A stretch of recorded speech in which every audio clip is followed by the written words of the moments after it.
Welcome my cooking channel ತರಾವರಿ cooking. ನಾನು ಒಂದು ಸ್ಟೀಲ್ ತಟ್ಟೆಯನ್ನು ತಗೊಂಡು ಅದಕ್ಕೆ 2 ಬೌಲಷ್ಟು ಗೋಧಿ ಹಿಟ್ಟನ್ನು ಹಾಕ್ಕೊಳ್ತಾ ಇದ್ದೇನೆ. 1 ಚಮಚದಷ್ಟು ಮೈದಾ ಹಿಟ್ಟನ್ನು ಹಾಕ್ಕೊಳ್ತಾ ಇದ್ದೇನೆ.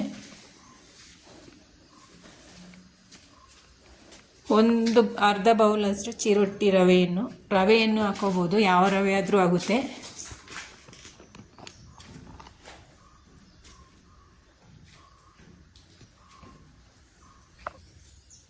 ರುಚಿಗೆ ತಕ್ಕಷ್ಟು ಉಪ್ಪನ್ನು ಸಹ ಸೇರಿಸ್ಕೊಂಡು ಮಿಕ್ಸ್ ಮಾಡ್ಕೊಳ್ತಾ ಇದ್ದೇನೆ.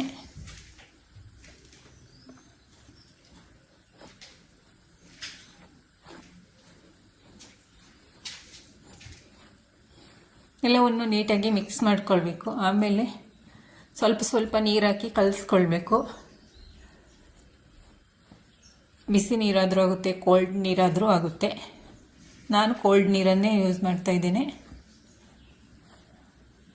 ಸಬ್ಸ್ಕ್ರೈಬ್ ಮಾಡಿಕೊಂಡು ವಿಡಿಯೋವನ್ನು ವಾಚ್ ಮಾಡಿ, ನಿಮ್ಮ ಫ್ರೆಂಡ್ಸ್ ಫ್ಯಾಮಿಲಿಗೆ ಶೇರ್ ಮಾಡಿ. ವಿಡಿಯೋ ಇಷ್ಟ ಆದರೆ ಲೈಕ್ ಮಾಡಿ. ಎಲ್ಲವನ್ನು ನೀಟಾಗಿ ಈ ಥರನೇ ಕಲಿಸ್ಕೊಳ್ಬೇಕು. ತುಂಬ ಗಟ್ಟಿಯಾಗಿ ಕಲಿಸ್ಕೊಳ್ಬಾರ್ದು, ಸ್ಮೂತಾಗಿ ಇರಬೇಕು.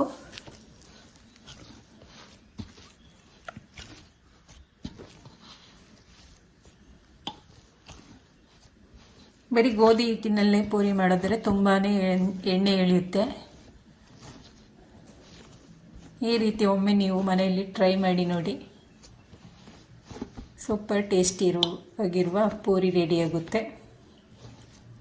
ಬೆಳಗಿನ ಬ್ರೇಕ್ಫಾಸ್ಟಿಗೂ ಆಗುತ್ತೆ, ಮಕ್ಕಳ ಲಂಚ್ ಬಾಕ್ಸಿಗೂ ಆಗುತ್ತೆ.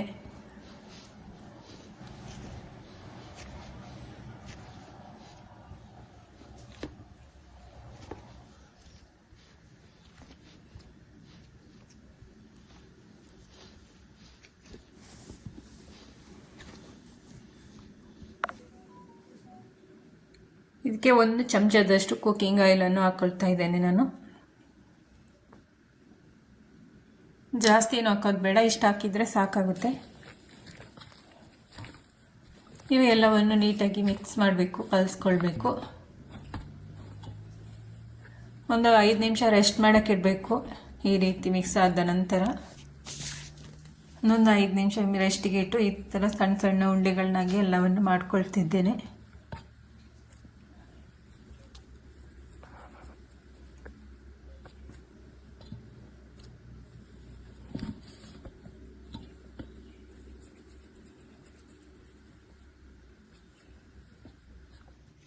ನಾನೊಂದು ಫ್ರೆಶಿಂಗ್ ಮಿಷಿನ್ ತಗೊಂಡು ಅದರಲ್ಲೇ ಫ್ರೆಶ್ ಮಾಡಿ ಹಾಕ್ಕೊಳ್ತೇನೆ. 2 ಪ್ಲಾಸ್ಟಿಕ್ ಕವರನ್ನು ಇಟ್ಟು ಅದಕ್ಕೆ ಸ್ವಲ್ಪ ಎಣ್ಣೆ ಹಾಕ್ಕೊಳ್ಬೇಕು, ಇಲ್ಲಾಂದರೆ ಅಂಟ್ಕೊಳ್ಳುತ್ತೆ. ಈ ಥರ ಫ್ರೆಶ್ ಮಾಡಿದರೆ ಸಾಕಾಗುತ್ತೆ.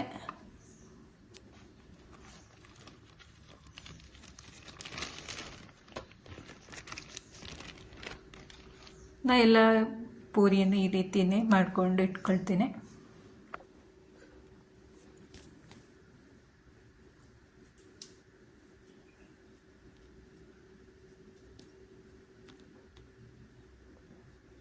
ಇವಾಗ ಒಂದು ಬಾಣಲೆ ಬಿಸಿಗಿಟ್ಟು ಅದಕ್ಕೆ ಎಣ್ಣೆಯನ್ನು ಹಾಕ್ಕೊಂಡಿದ್ದೇನೆ.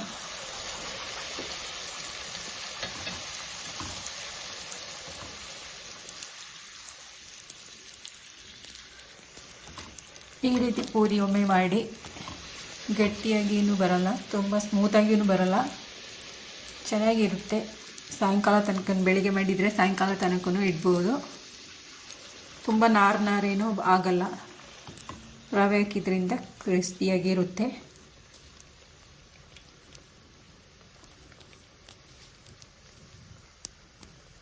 ಬರೀ ಗೋಧಿ ಹಿಟ್ಟಿನಲ್ಲಿ ಮಾಡಿದರೆ ತುಂಬಾ ಎಣ್ಣೆಯನ್ನು ಎಳೆದುಕೊಳ್ಳುತ್ತೆ.